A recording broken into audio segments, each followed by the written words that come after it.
আপনি কি ছবি ক্লিয়ার এবং ইনহ্যান্স করতে গিয়ে জিমিনি অ্যাপের বিরক্তি অ্যাডের যন্ত্রণায় ভুগছেন? তাহলে এই ভিডিওটি আপনার জন্য।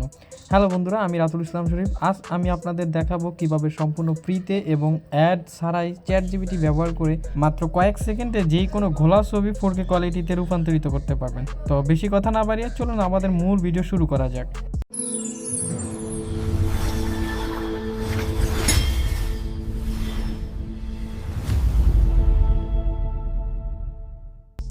তো সর্বপ্রথম আমরা প্লে স্টোরে চলে যাব। এখান থেকে আমরা সার্চ করব চ্যাট জিপিটি। আশা করি এটা সবার ফোনে ইনস্টল করা আছে, কারণ এটা হচ্ছে ওপেন এআই এর সবচেয়ে বেস্ট একটা মডেল।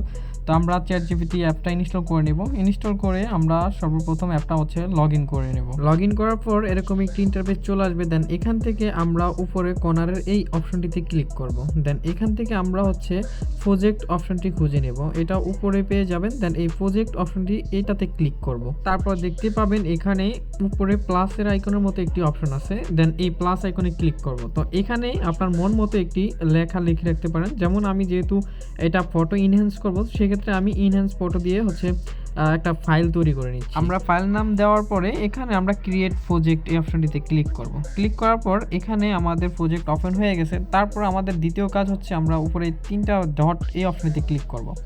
দেন এডিট ইনস্ট্রাকশনস এটাতে ক্লিক করব। তারপর এখানে ছবি ইনহ্যান্স করার জন্য একটি নির্দিষ্ট টেক্সট বা প্রম্পট পেস্ট করতে হবে। চিন্তার কিছু নেই, প্রম্পটটি হচ্ছে আমি ভিডিও ডিসক্রিপশন বক্সে দিয়ে দিচ্ছি। সেখান থেকে আপনারা কপি করে জাস্ট এখানে বসিয়ে দিবেন। দেন বসিয়ে দেওয়ার পর এখানে উপরে কর্নারের টিক মার্ক এই অপশনটিতে ক্লিক করুন। দেন আমাদের সম্পূর্ণ সেটআপ কমপ্লিট। এবার হচ্ছে আমরা উপরের এই দুইটা আইকনে ক্লিক করব। দেন ক্লিক করে এখানে আমরা আবারও প্রজেক্ট অপশনে চলে যাব। দেন এখান থেকে আমরা যেইটা বর্তমানে তৈরি করেছিলাম ইনহ্যান্স ফটো, এই প্রজেক্টটি সিলেক্ট করে নেব। দেন সিলেক্ট করার পর এখানে আপনাকে কিছুই করতে হবে না, জাস্ট আপনি যে ফটোটা ইনহ্যান্স করতে চাচ্ছেন, যেটা ঘোলা ফটোটা, ওই ফটোটা হচ্ছে আপনার গ্যালারি থেকে প্লাস আইকনে ক্লিক করে সিলেক্ট করে নেবেন। দেন এখানে আমি এক্সাম্পল হিসাবে হাদি ভাইয়ের একটা ফটো সিলেক্ট করে নিচ্ছি। এটা একদমই ঘোলা, মাত্র 10 KB সাইজ দেখলাম। যাই হোক, এটা আমি সেন্ডে ক্লিক করে দিলাম।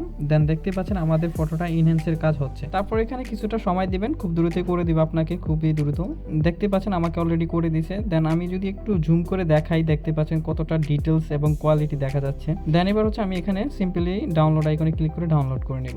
আমি যদি আপনাদের একটু দেখাই, দেখেন পূর্বের ফটোটা কতটা ডিটেলসহীন এবং কতটা ঘোলা, একদমই মানে ক্লিয়ারলি দেখা যাচ্ছে না, কোনো ডিটেলস নাই। আর যদি এটা দেখেন, দেখতে পাচ্ছেন কতটা ডিটেলস এবং কালারফুল। তো এখানে আমাদের প্রজেক্ট তৈরি করার পিছনে মূল কাহিনী হচ্ছে, এখন আর আপনাকে বারবার প্রম্পট দিতে হবে না। জাস্ট আপনি হচ্ছে আপনার প্রজেক্টে চলে যাবেন, যে ওখানে প্লাস আইকনে ক্লিক করে আপনার গ্যালারি থেকে যে ফটোটা ক্লিয়ার করতে চাচ্ছেন ওই ফটোটা সিলেক্ট করে সেন্ডে ক্লিক করবেন। এতে করে আপনার আর কোনো প্রকার প্রম্পট বা ডিসক্রিপশন টাইপ করা লাগবে না। জাস্ট আপনি ফটো সিলেক্ট করে সেন্ড করে দিবেন, তাহলে হয়ে যাবে। তো আজকের ভিডিওটি এই পর্যন্ত। ভিডিওটি ভালো লাগলে অবশ্যই একটি লাইক করবেন। আর যারা ফেসবুক থেকে দেখতেছেন, আমার ফেসবুক পেজটি ফলো করে রাখবেন। আর যারা ইউটিউব থেকে দেখতেছেন, অবশ্যই চ্যানেলটি সাবস্ক্রাইব করে রাখবেন।